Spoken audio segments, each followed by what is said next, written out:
Hi everyone, and welcome back to another Brooks Price Action Weekend Market Update. My name's Tim Fairweather, and today I'm going to be covering a weekend update for the DAX 40 futures. So let's go and take a look.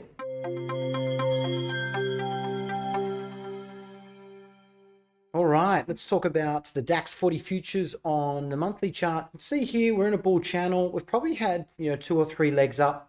This very tight trading range, I think, will probably form as a final flag. We're starting to go above bars and then go sideways. Here's a strong breakout, pause, strong breakout, longer pause, and now we're just kind of drifting sideways. So on the monthly chart, if you were the bull who bought the highest tick there, one tick above the high of that monthly bar, you had a chance to already get out. You had a bad entry bar. You're far away from the moving average, but the good news for the bulls is it's still in a tight channel. And when you're in a tight channel, it makes sense to buy a small size and then betting that when you cross the midpoint of this channel, assuming that the moving average is the other side of that, there'll be buyers down here. This is a bull bar that's been triggered. So I put a line underneath it to say I think there'll be bulls down there as well if we get back down there shortly. So monthly chart sideways to up. Now onto the DAX 40 weekly chart. So you can see last week was a bear doji with a very small body. We did not go above the high of the prior week. We did go below the low of that inside bar. I said last week, selling below an inside bar above the moving average is probably not a great trade. There's probably going to be buyers below there and at the moving average and at 19,000. Traders were happy to buy there, betting that we'll probably get back up to the top part of this channel before we get down to the bottom part of this channel. So it's a reasonable 60% trade. Because it's so sideways, you're probably not going to get a buy above a bull bar, but it's okay to buy below a bull bar. What are the bears doing? Well, the bears are probably going to sell, do exactly the same thing up here.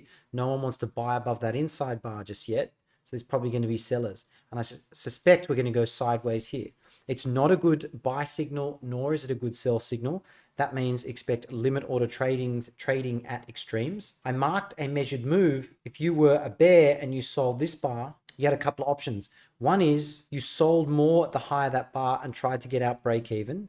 That's one possibility. The other is you sold here, you took a loss there. When it came back, you became a buyer at these areas, hoping for a test of the high. We spent a fair bit of time below 19,000. Now we've gone above it. We've tested it twice.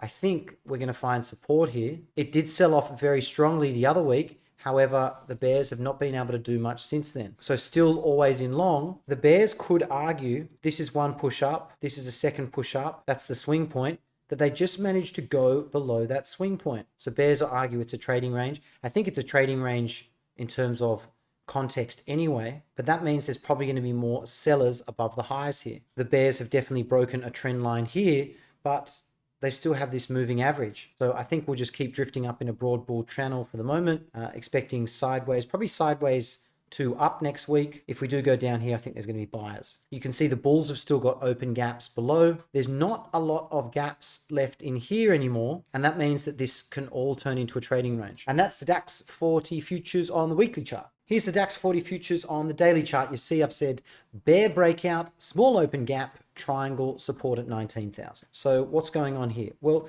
we saw there were no gaps on the weekly chart, but there are a few on the daily chart. So there's none above. The one that I think is the most important is this one here. You can see we're in a triangle. The bulls were not able to find buyers up here. We sold off. The bears triggered a sell below. Okay, not a great sell down here, but it's triggering bears to sell above. And now the bulls are unable to close in this breakout point. And that's a bit of a problem for them, because if that can stay open, it's going to set up a possible measuring gap below. If I'm trading the weekly chart and I bought one tick above the high of that bar, no, I didn't get filled. If I bought the close of that bull bar, that's a bad entry bar. That's a bad follow through. You probably get out of that. If I bought below that bull bar, my break even point is here. So you can see how important this price is. If there are more bulls on the daily chart, they're going to be happy to buy here and buy lower, betting we're going to go and run stops up here. But we're going to see on Monday, I don't think this is a very good buy signal. If I'm a bull, I want to see the follow through, which says, yeah, this is a bear channel, but that's actually a bull flag. We're coming up, couple legs sideways to down, and we're going to break out the top of it. But otherwise, these are lower highs. So there's a lot of room for bears to sell up there with a small stop targeting 19,000. We can see back here, every time we created a breakout gap, we closed it. Breakout gap, closed it. So these are all exhaustion gaps. And that makes me believe I probably don't want to be a buyer above these bars here. I prefer to be a buyer down here. Now, I didn't buy down here during the week. I was trading the intraday chart. I didn't want to sell below a bear bar at a bull breakout point. Are we always in long or short? Well, we had consecutive bear bars here with an open gap. So I think a lot of traders thought we went always in short there. Some traders saw it up here. We had a wedge top. They expected a couple of legs sideways to down. We're going sideways in a triangle. We broke out one way. We might break out the other way and come back. And that means it's probably going to be a tight trading range. Lots of overlapping bars.